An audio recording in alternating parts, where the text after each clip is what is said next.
बिहार में एक जिला है जिसका नाम वैशाली है। यहाँ की नगरवधु आम्रपाली और यहाँ के राजाओं के किस्से इतिहास में भरे पड़े हैं। कहते हैं कि एक गरीब दंपति को एक अबोध मासूम लड़की आम के पेड़ के नीचे मिली। पता नहीं कौन था उसके माता पिता और क्यों उसे आम के वृक्ष के नीचे छोड़कर चले गए। आम के नीचे मिलने के कारण उसका नाम आम्रपाली रखा गया। आम्रपाली जब किशोरावस्था में पहुंची तो उसके रूप और सौंदर्य की चर्चा नगर में फैल गई। नगर का हर पुरुष उससे विवाह करने के लिए लालायित हो उठा। राजा से लेकर व्यापारी हर कोई आम्रपाली को पाना चाहता था। उसके माता पिता के सामने उसकी दुनिया उजड़ चुकी थी। अगर आम्रपाली किसी एक को चुनती तो राज्य में अशांति फैल जाती। जब वैशाली के राज प्रशासन को यह पता चला तो उन्होंने नगर में शांति स्थापित करने के लिए आम्रपाली को अंत में नगरवधु बना दिया।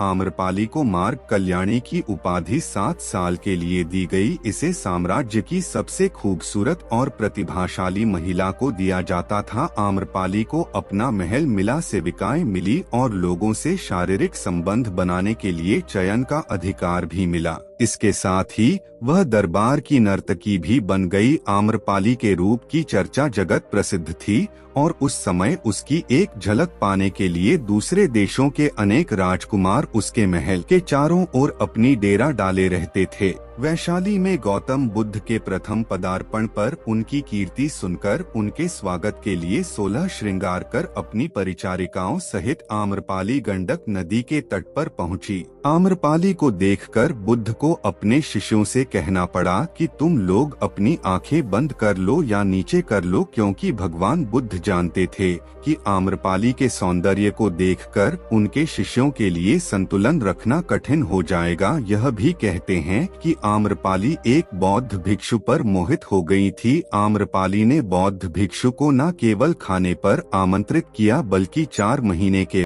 प्रवास के लिए भी अनुरोध किया था। बौद्ध भिक्षु ने उत्तर दिया कि वह अपने गुरु बुद्ध की आज्ञा के बाद ही ऐसा कर सकते हैं। अंत में आम्रपाली ने गौतम बुद्ध से कहा कि मैं आपके भिक्षु को मोहित नहीं कर पाई और उनकी आध्यात्मिकता ने मुझे ही मोहित कर धर्म की राह पर चलने को विवश कर दिया है।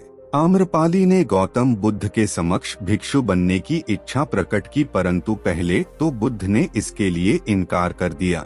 हालांकि इस घटना के बाद ही बुद्ध ने स्त्रियों को बौद्ध संघ में प्रवेश की अनुमति दी थी। आम्रपाली इसके बाद सामान्य बौद्ध भिक्षुणी बन गई और वैशाली के हित के लिए उसने अनेक कार्य किए। उसने केश कटाकर भिक्षा पात्र लेकर सामान्य भिक्षुणी का जीवन व्यतीत किया। बुद्ध और आम्रपाली की कथा। आम्रपाली और गौतम बुद्ध की कहानी कई तरह से सुनने को मिलते हैं। इस संबंध में एक कथा मिलती है कि एक बार भगवान बुद्ध विचरते हुए वैशाली के वन विहार में आए। नगर में उनके दर्शन करने के लिए आमजनों के साथ ही नगर के बड़े बड़े श्रेष्ठ जन भी उनके दर्शन के लिए पहुँचे हुए थे। हर किसी की इच्छा थी कि तथागत उसका निमंत्रण स्वीकार करें और उसके घर भोजन करने के लिए पधारें।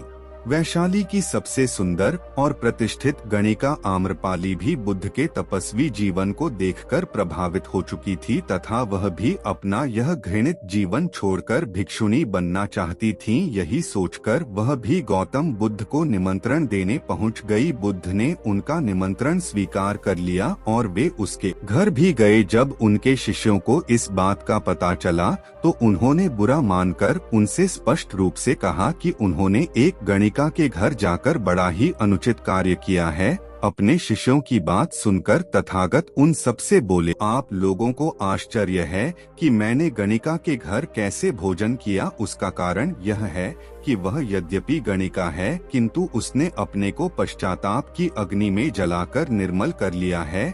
जिस धन को पाने के लिए मनुष्य मनौतियां करता है और न जाने क्या क्या तरीके इस्तेमाल करता है, उसी को आम्रपाली ने लात मारी है और अपना घृणित जीवन त्याग दिया है। ऐसे में मैं उसका निमंत्रण कैसे अस्वीकार कर सकता था। आप लोग स्वयं सोचे कि क्या अब भी उसे एक वैसा माना जाए। गौतम बुद्ध की बात सुनकर सभी शिष्यों को महसूस हुआ कि बुद्ध तो सही बात कह रहे हैं, इसलिए उन्हें बहुत पश्चाताप हुआ और उन्होंने तथागत से क्षमा मांगी। बुद्ध ने भी अपने शिष्यों को माफ कर दिया। दोस्तों, अगर आपको यह कहानी पसंद आई हो तो एक लाइक और हमें कमेंट करके जरूर बताएं। और अगर आप ऐसी ही प्रेरणादायक स्टोरी सुनना पसंद करते हैं तो हमारे साथ बने रहने के लिए हमारे इस चैनल को सब्सक्राइब करें, साथ ही बेल आइकन को ऑल पर सेट कर दें।